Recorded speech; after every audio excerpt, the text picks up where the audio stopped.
Bonjour, bonjour, le jardin des murmures. Aujourd'hui, j'avais envie de me mettre dans un autre espace, un espace de fluidité. Donc, j'ai choisi l'eau pour ça. Je voulais vous parler de valeur personnelle. La valeur qu'on se donne à nous-mêmes. Et je voulais aussi réinterroger ce qu'on nourrit quand on ne s'apporte pas notre propre valeur.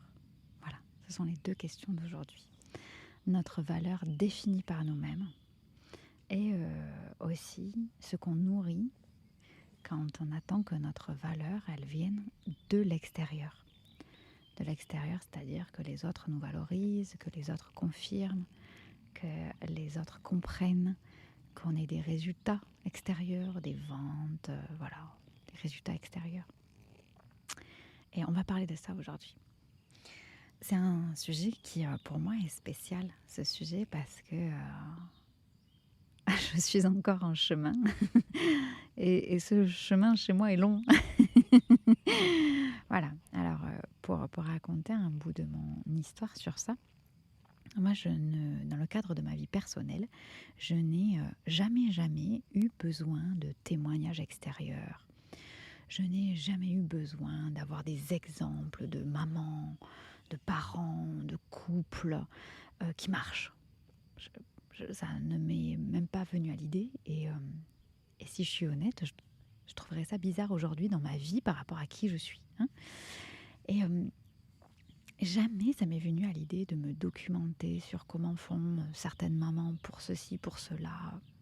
Moi, j'ai toujours eu dans ma vie personnelle les clés à l'intérieur de moi et la capacité à aller toute seule trouver ces clés très facilement.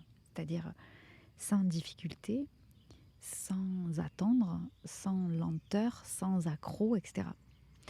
Dans ma vie professionnelle, ça n'a pas du tout été la même histoire. Pas du tout.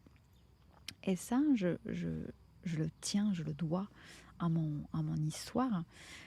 Quand j'étais gamine, très très jeune, je voulais faire de la gym. Et puis, dans le milieu pro de la gym, à cette époque-là, malheureusement, voilà, il y avait beaucoup de carnage physique sur le corps des athlètes. Donc, voilà, il m'a été expliqué à la maison que, en gros, un hobby ne pouvait pas devenir malsain physiquement. C'était pas possible de se maltraiter à ce niveau-là. Tout ça pour faire de la gym à gros niveau. Et puis ensuite, ça vous savez, je voulais être comédienne. Donc j'ai fait les cours Florent à Paris quand j'avais 13 ans et demi, 13-14 ans. Là. Et en fait, une fois que j'ai été admise en première année, mes parents m'ont dit non, mais en fait, tu peux pas faire ça de ton métier. Donc en fait, de par mon histoire, ce que j'ai reçu, c'est qu'en fait, je ne détenais pas les codes professionnels pour comprendre quoi choisir pour pas être en danger.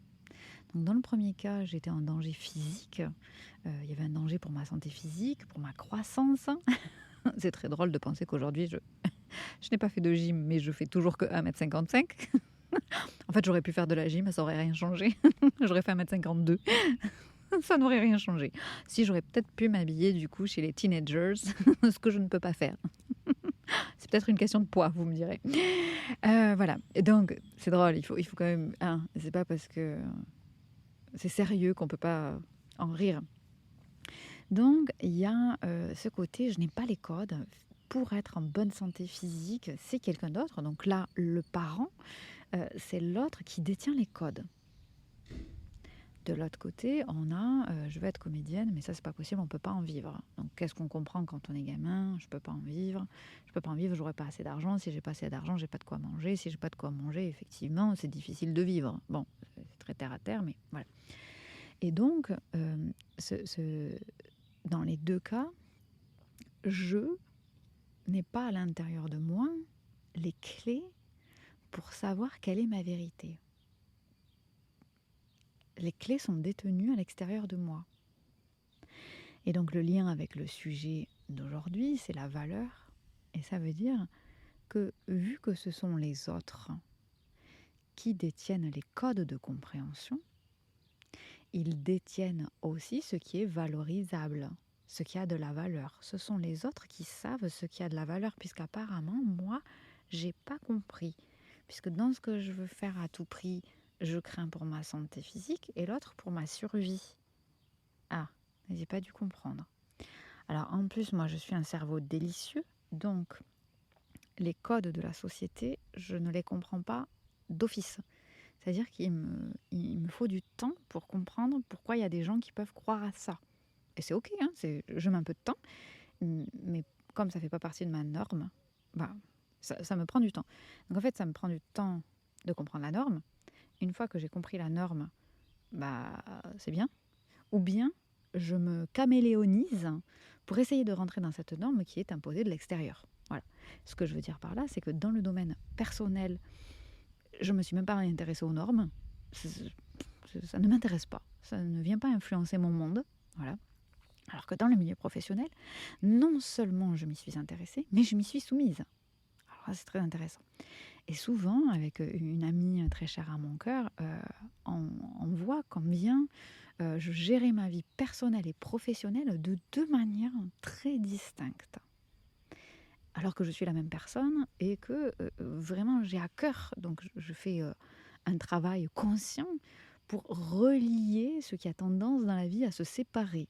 Se séparer parce que la société, se séparer parce que les individus qui composent cette société ont tendance à séparer les choses parce que c'est plus facile à expliquer. Voilà. Et donc, la valeur, c'est qu'est-ce qui a de la valeur quand ce n'est pas forcément valorisé de l'extérieur, quand ce n'est pas forcément valorisable, quand ça n'existe pas pour les autres, quand les autres n'ont pas d'intérêt dans ce qu'on crée, à partir de quand et de quoi ce que je crée, ce que j'imagine, ce que j'invente a de la valeur. À partir de quoi ce que je crée a de la valeur.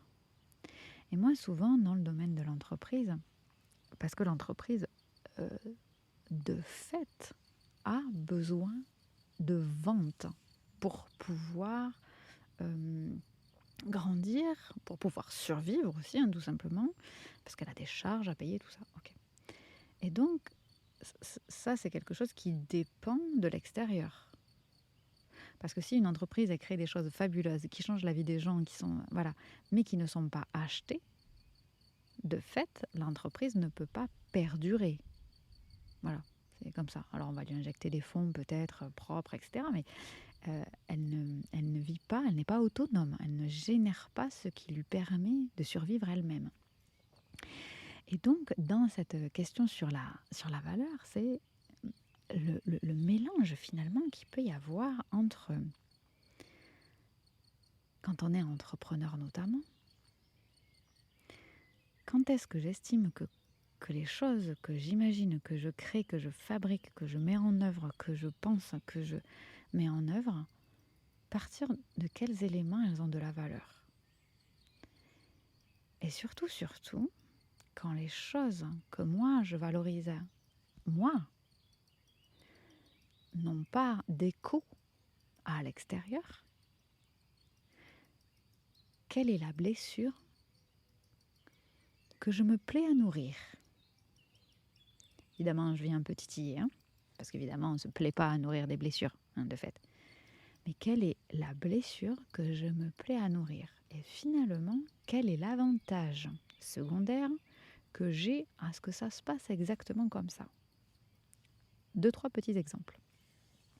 Donc moi, j'ai posé le contexte pour que je puisse donner l'exemple maintenant. Donc le contexte, je n'ai pas les codes professionnels, donc je suis obligée d'aller les chercher à l'extérieur. Et du coup, comme ce ne sont pas mes codes, j'ai besoin qu'on me donne un bon point pour me dire ça c'est bien. Mais vu que ça ne m'appartient pas, vu que moi je ne l'aurais pas fait comme ça, et vu que je ne me suis pas interrogée non plus sur comment ce serait si c'était moi qui le créais, hein, parce que j'ai ma responsabilité là-dedans. C'est pas non plus que la société et moi, petit ange magique, hors du commun. Non, c'est moi aussi, j'ai ma responsabilité là-dedans. J'ai ma responsabilité de ne pas avoir dit, comme je le fais dans le domaine personnel, ok, très bien, je mets ça de côté, à quoi ça ressemble avec mes normes. Petite parenthèse importante. Je referme. Donc du coup, J'expliquais ma valeur, elle va dépendre beaucoup du bon point qu'on me donne, parce que comme le code, je l'ai pris, la fondation, les structures, je les ai prises à l'extérieur de moi. Bah, du coup, j'attends que l'extérieur me dise: ah, c'est bien, t'as bien compris. C'est bien, c'est comme ça. Bon point. Le bon point, t'es bien. Bonne note, t'as compris. T'es bien, toi. Voilà. Évidemment que j'attends ça. Parce que comme j'ai emprunté les codes aux autres, ben je cherche dehors si ces autres, ils valident bien. Et quand ça valide pas, enfin quand les autres valident, tout va bien. En général, on ne se pose pas de questions. Quand on fait un super chiffre d'affaires, quand on a des super résultats avec nos clients, quand on a des super résultats avec les gens avec qui on partage notre vie, avec quand on fait du jardinage comme ici, bah oui, on est voilà, le fleuriste me dit ou le pépiniériste me dit voilà comment il faut planter ton. C'est lequel? Ah, vous voyez un olivier. J'ai trouvé un olivier. Quand on est arrivé ici, c'était pas entretenu depuis 15 ans. Et donc j'ai trouvé cet olivier devant moi, dans les fourrages. Je l'ai déterré et j'ai tenté de le mettre là. Et il est trop content. Mais du coup, c'est quelqu'un qui m'a dit. Parce que moi, je ne savais pas planter un olivier. Donc j'ai demandé à mon papa qui est andalou et qui m'a dit: tu fais comme ça, tu fais comme ça. Ça a bien marché. Okay. Mais du coup, je demande conseil à quelqu'un et on me dit: voilà comment tu vas planter ton arbre. Voilà comment tu vas gérer ton entreprise. Voilà comment tu vas manager des équipes. Alors je me l'arrange un peu. Mon père, il m'avait dit: oui, alors là, il te faut faire un machin, il te faut mettre un truc qui déverse. Puis oui, bon, ça, non. Je le fais un peu à ma sauce. Mais en fait, c'est pas parti d'une base qui m'appartient. Ce n'est pas ma vérité pure. C'est un truc qui existe déjà et que je m'arrange. Et même au début, quand je m'arrange, j'ai l'impression un peu d'être un petit bandit, quoi. Genre, waouh, je me le suis arrangé. Ok. Bon. Et comme ça part pas de moi, ce code-là, je vais avoir besoin d'une validation extérieure. C'est-à-dire que je vais le regarder pousser, là. Est-ce que ça marche? Parce que je suis pas tout à fait sûre, parce que j'ai fait un peu ma sauce quand même quand je l'ai planté. J'ai pris quelqu'un d'extérieur qui m'a donné le conseil. Je n'ai pas tout à fait fait ce qu'il m'a dit. Et du coup, j'ai besoin de validation extérieure. Est-ce qu'il va pousser? Je ne suis pas sûre. J'ai pas de preuves. La seule chose qui fait qu'on n'a pas besoin de preuves extérieures, c'est quand on s'écoute profondément. La seule chose où on n'a pas besoin de validation extérieure, c'est quand on le crée de toutes pièces depuis nous-mêmes. Mais on n'a pas de preuves. Donc ça demande de la foi. Pas du courage, hein. Parce que quand on s'écoute, on n'a pas peur. On a besoin du courage quand on a peur. Quand il nous manque quelque chose. Là, quand on le fait à partir de soi, on a tout. Donc c'est pas du courage que ça demande, c'est de la foi. Et c'est de la foi, quand bien même on n'aurait pas encore les résultats. C'est le jardinier, quoi. Il arrose, alors qu'on ne voit toujours pas ce qui est en train de se faire sous le sol. J'arrose les pommes de terre, j'arrose les plants de tomates, alors que je ne vois pas pour l'instant ni la fleur, ni la petite tomate. Mais je continue à arroser. C'est l'histoire des ananas. Je les arrose pendant 18 mois et elles ne sortent qu'au bout du 17e. Mais pendant tout ce temps, je m'en suis occupée. Et ça, en fait, c'est des exemples, c'est des symboles pour dire que on ne peut pas se passer de la valorisation par l'extérieur tant que nos fondations, elles ont été prises à l'extérieur. C'est selon moi impossible. C'est ce que je vis là et c'est pour ça que je le partage. Un jour, j'avais une discussion très intéressante avec une cliente qui s'appelle Celia Rising Star et elle s'interrogeait à partir de quand une entreprise existe. Voilà. Alors, est-ce que c'est à partir du moment où on a l'idée? Est-ce que c'est à partir du moment où on a le ciré, qu'on reçoit le siret là, à la maison? Est-ce que c'est à partir du moment où on fait la première facture, où on est payé pour la première facture? C'est quoi qui fait qu'une entreprise existe vraiment? Et la discussion était intéressante parce que si l'entreprise existe à partir d'éléments extérieurs, ça remet en question que pour nous, elle existait avant. Il y a un peuple africain qui pense qu'on devient mère à partir du moment où on a l'idée d'avoir un bébé, ou on attend de fabriquer un bébé. Et moi, je crois vraiment très fort à ça. Moi, je ne crois pas qu'on devienne mère le jour où on a un enfant qui sort d'entre les jambes, là. Hein. C'est pas vrai, ça n'a jamais existé. Et du coup, ça veut dire, c'est exactement le même système. Donc ça veut dire, on attend que les autres voient de l'extérieur ce bébé pour nous être considérés par les autres comme mère. Non, mais ce serait un truc de fou. C'est pas possible. Alors évidemment, sur des exemples comme ça, c'est pas possible. C'est trop gros, on se dit, bah non, mais c'est ridicule. Mais sur le professionnel, on le fait sans aucune encombre. Et on fait comme ça des égalités. Et donc ma question, la deuxième question, c'est si on le fait à partir de nous, on sait ce qui a de la valeur. On sait ce qui a de la valeur et du coup, on n'a plus besoin que les autres comprennent et valident. Valide avec un achat, valide avec un like, valide avec un commentaire, valide avec un témoignage. On n'a plus besoin. On sait. On sait. Ça ne veut pas dire que le reste ne fait pas plaisir, ne vient pas nourrir l'ego, tout ça. Bien sûr, c'est ok, on s'en fout, on est humain, on est là pour vivre ça aussi. Mais il n'y en a pas besoin. Il n'y en a plus besoin.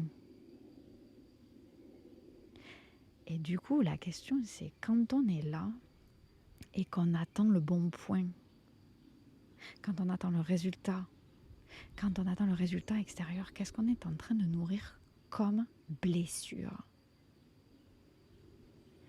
Qu'est-ce qu'on est en train de nourrir comme blessure qui est en fait notre gros avantage à ce que la situation elle se passe comme ça ? Qu'est-ce qu'on est en train de nourrir comme blessure qui fait qu'on est en train, du coup, d'avoir un gros avantage à ce que ça se passe comme ça ? Un avantage secondaire, un avantage caché, tu le tournes comme tu veux, mais malheureusement, ça revient au même. Ok, on arrive toujours au même endroit, tu vois, c'est comme un jeu de loi, on recommence à zéro. Donc, moi, par exemple, ce dont je me suis aperçue, c'est que moi, ça nourrissait l'artiste incomprise, cette blessure d'incompréhension. Les gens, ils me comprennent pas. De toute façon, les gens, ils comprennent pas mon art. Ils comprennent pas. Ils ne me comprennent pas. Je suis l'artiste déchu. Je vais mourir, personne n'aura compris mon art. Ça nourrit ça. Et du coup, ça me permet quand même d'être une artiste déchue, mais artiste. Et du coup, je peux être vraiment une artiste. Ben, vous voyez bien, j'ai toutes les qualités, même qu'on ne comprenne pas mon art. Donc, je suis vraiment une artiste. Ça nourrit ça. Mais c'est génial parce qu'en fait, je veux être une artiste. Donc, imagine le bénéfice que j'ai à ce que je continue à nourrir l'attente du bon point.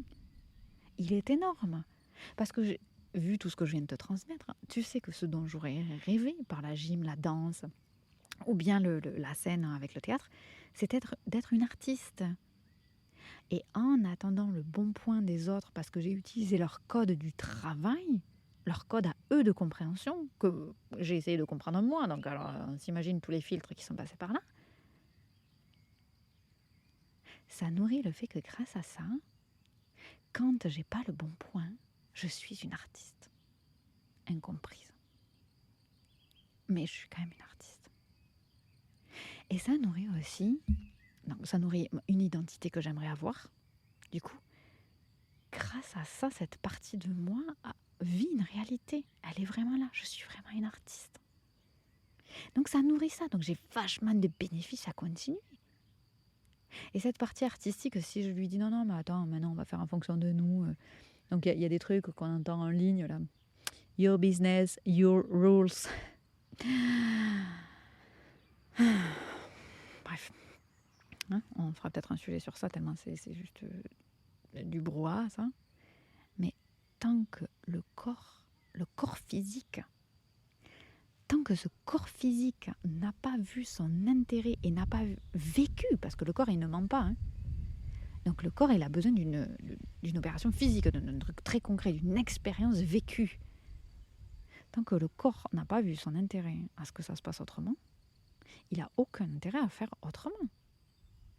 Donc moi, c'est le seul truc qui me permet d'être une artiste. On ne va pas le changer demain matin. J'ai 40 piges, je voulais être artiste, j'en avais 12. Ah bah non. Ah non, pas le changer. Donc ça vient nourrir ça. Ça vient nourrir autre chose, ça vient nourrir l'incompréhension. Les gens ne me comprennent pas. Alors là, ça va loin. Donc ça veut dire que du coup, je suis trop en avance. Je suis en avance, moi. Je suis une fille en avance. Je suis innovante. Je suis pionnier. Je sais mieux, moi. Je suis en avance. Vous voyez ce côté un peu. Je suis devant. Je suis avant les autres. Et du coup, je suis incomprise. Mais ça nourrit ce côté pionnier que j'aime. J'adore ce côté pionnier, invention, innovation, disruptif. J'adore ce côté-là.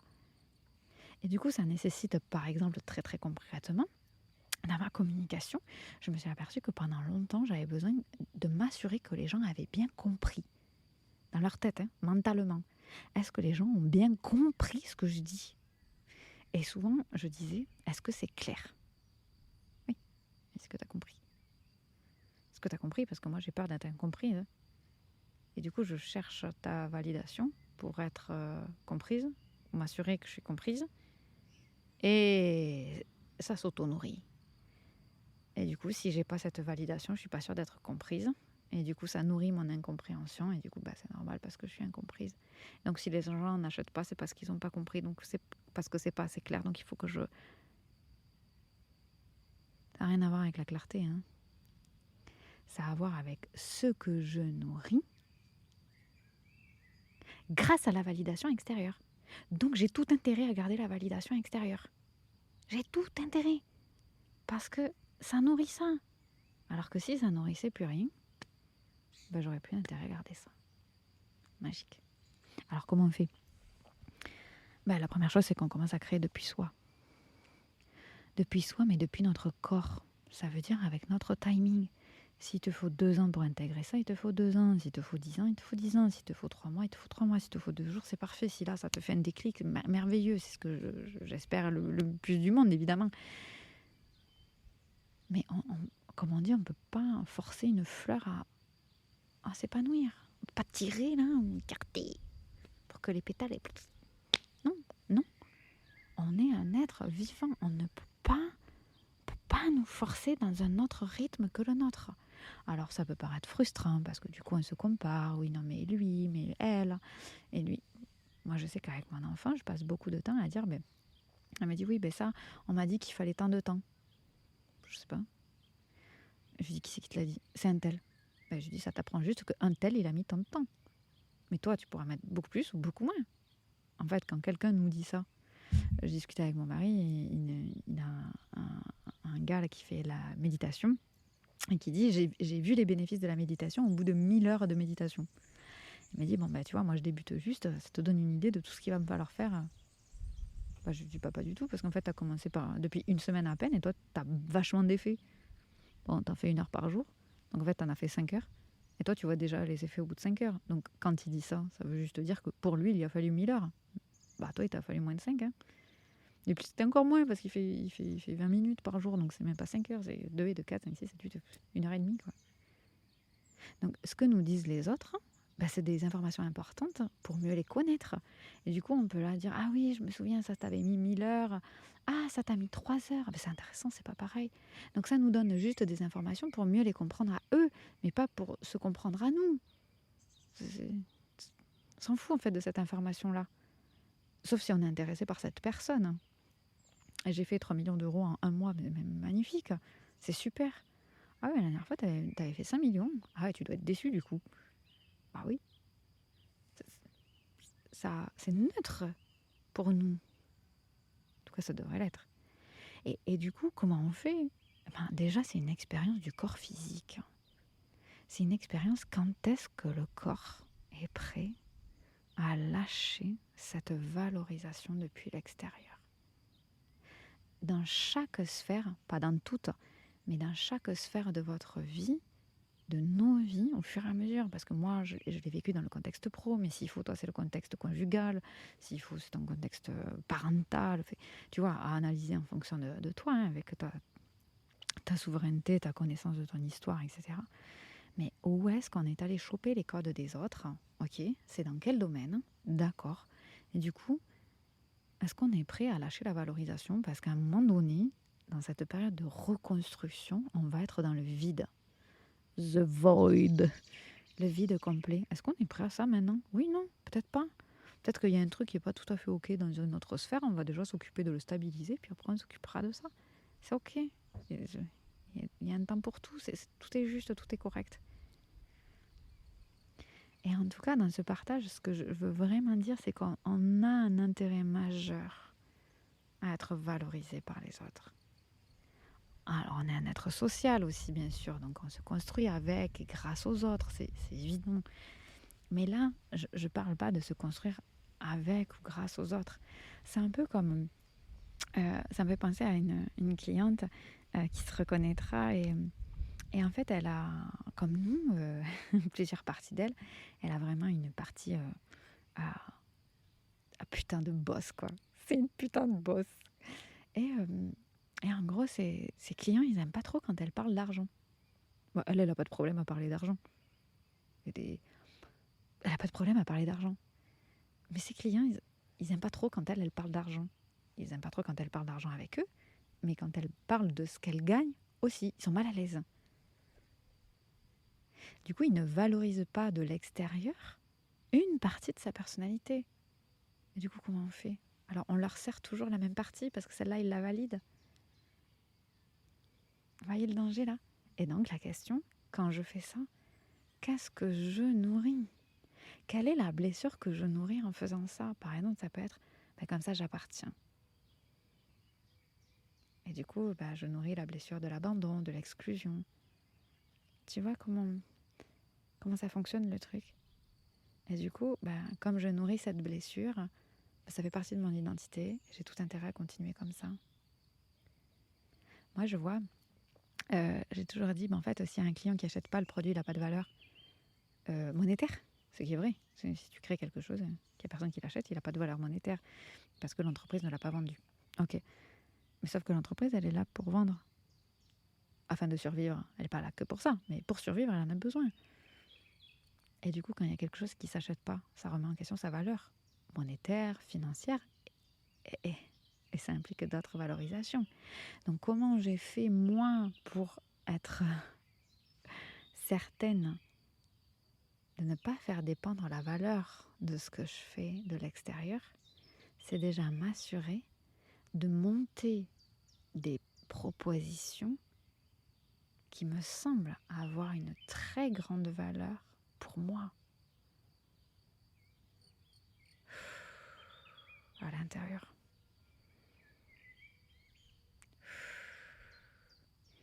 Non pas pour être valorisée, non pas pour que les gens me disent que c'est bien, que j'ai raison, que ça aide, que ça contribue, que ça change le monde, que c'est respectueux, que c'est bienveillant, qu'on m'a dit de faire ça et que j'ai des héritages dépassés mais que je les porte quand même, non pas par loyauté.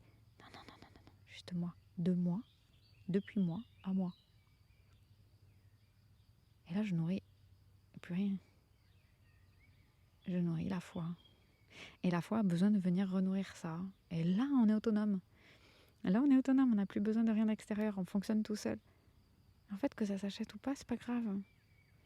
C'est pas grave. Alors, évidemment, pour l'entreprise, c'est pas grave un temps. Évidemment, puisque l'entreprise a besoin d'argent. Mais je ne fais plus dépendre ma valeur d'autre chose parce que je ne nourris plus cette blessure-là. Et ça, c'est une décision. Ça part d'une décision de soi à soi. De ne plus nourrir la blessure et d'aller nourrir autre chose. Quelque chose de plus grand. Et là, c'est de nourrir